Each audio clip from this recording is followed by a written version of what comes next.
All right, today I'm gonna be doing a brake flush on my Kia Stinger GT. I got a track day coming up in a few weeks, and so I'm gonna swap out what I assume is the OEM brake fluid for some Motul RBF 600 racing brake fluid. It'll have a higher boiling point, and it's meant for track use. I got the Motul power bleeder. I'm doing this alone, and so this will make it a whole lot easier. I'm gonna go ahead and show you guys how to do it and then how easy it is as well.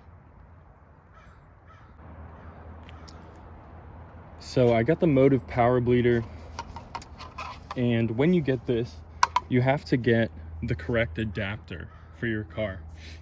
I can't remember off the top of my head which one I got, so I'll put it on the screen now and put it in the video description. It is one of the ones that has the 3 little tabs. So basically what we need to do, put this on the fluid reservoir, hook it up to the power bleeder. We'll put some pressure into it and leave it to see if there are any air leaks, and then we'll be good to go. All right, so I've got these screwed together pretty good, right in the middle there. Used 2 wrenches. One was an adjustable one, and then for the smaller I used a 15 mil wrench. So we're gonna go ahead and put this guy on there. I'm not taking the screen out. I hope that's the right call. I wanted to jump in real quick and say that there's a brake fluid reservoir screen at the top of the reservoir to keep contaminants out. I did not need to remove that. Sure.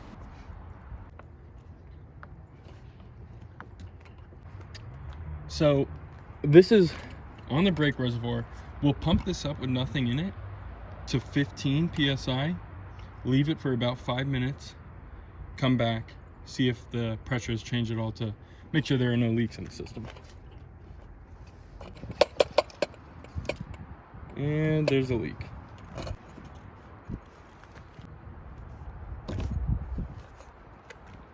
So there was a leak, and I think it's because I have the smaller O-ring on there.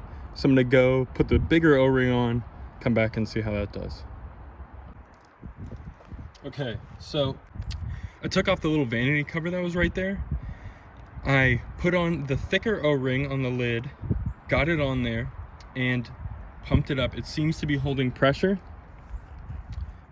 Got it to, I guess, right under 15. Gonna leave it for like 5 minutes, come back, see if it lost any more pressure, and then go from there.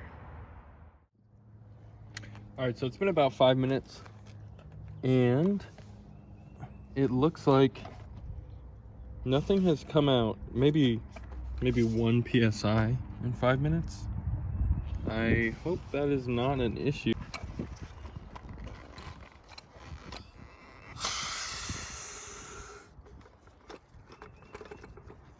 So I'm gonna unscrew this. All right, so I have 500 milliliters, about a pint, and just going to pour everything.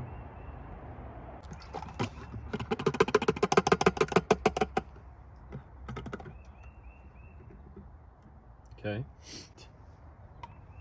I'm gonna fill it up a little more, probably try to do about halfway.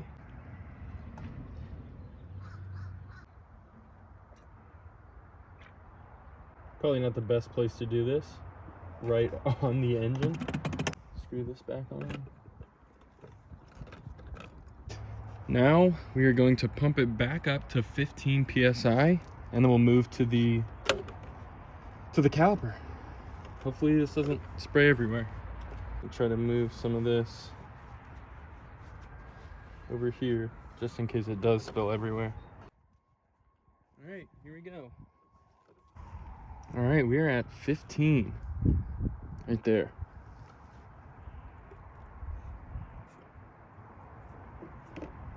Okay, now we'll go to the front caliper.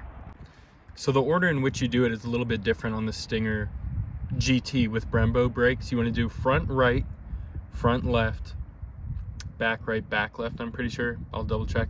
But the Brembo brakes have 2 bleeder valves. One right there, which you can see on the outside, and then one right there on the inside. You're gonna do inside first and then outside, and then work your way around like that. So let's go ahead and get started then.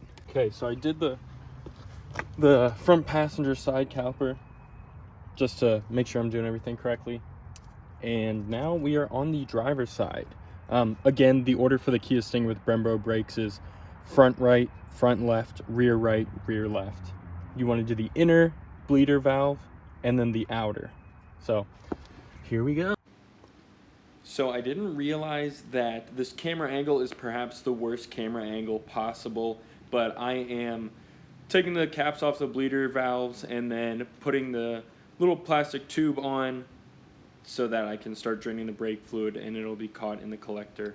I'm going to crack the bleeder screw here and then move the camera so you'll be able to see.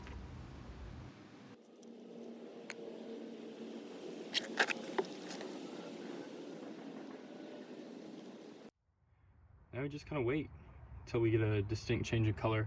Probably wait for like 60-90 seconds. You can really notice here the change in color of the brake fluid. It really starts to clear up, as opposed to when I first cracked it, it was a lot more yellow. Close that up. And then I'll just take the tube off and try not to get it everywhere. Saved it a little bit, not really. Now we will move to the outer. Okay.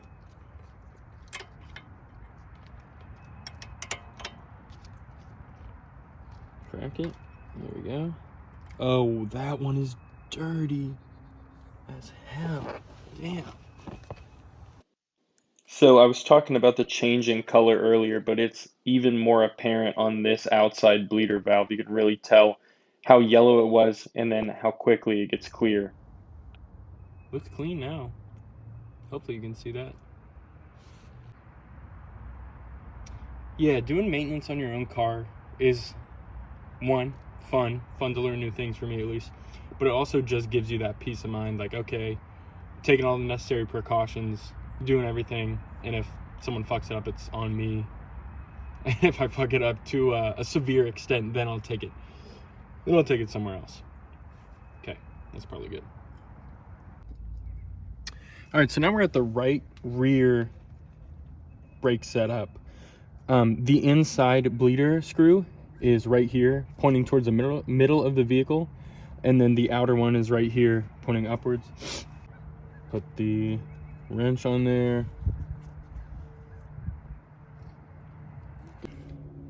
There we go.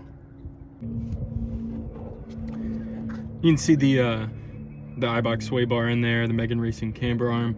The reason I have the orange electrical tape on there is because at a certain point, my sway bar and camber arm were touching, they were rubbing. I was going through a whole mess trying to figure out why this corner also sat lower than the others, and it turned out to be a defective spring.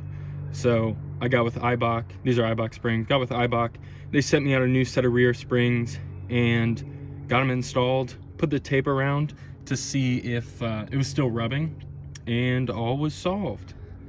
So iBox is I really have to give them their props for their customer service and how they handled it. That was awesome. They even paid for the labor to have the rear springs, the new rear springs installed, so that was really good. That was really cool of them. All right, I think that's probably good. So tighten her back up. All right, now we will do the outside.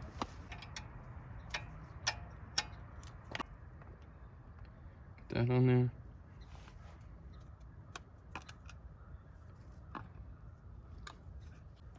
Crack it. There we go. Starting to flow.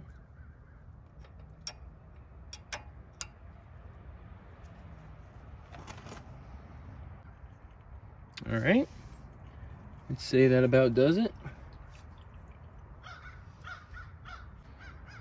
Try to get in there and stop this before it gets everywhere. We'll put the rubber caps back on, then hit it with brake cleaner, and then move to the other side. So for this last scene, I didn't take any clips out of the final clip. I didn't cut anything. I wanted you guys to see the whole process. So you just take the rubber grommets off, crack the inside valve, let it flow, and you'll be able to really see the color change here on this kind of time lapse.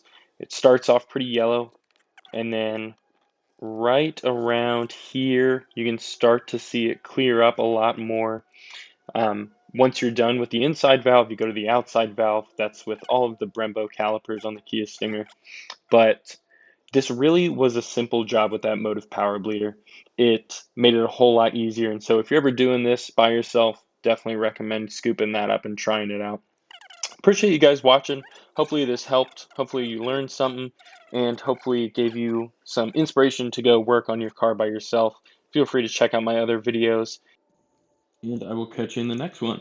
Got some good stuff coming, got some track content, so stick around. Thanks.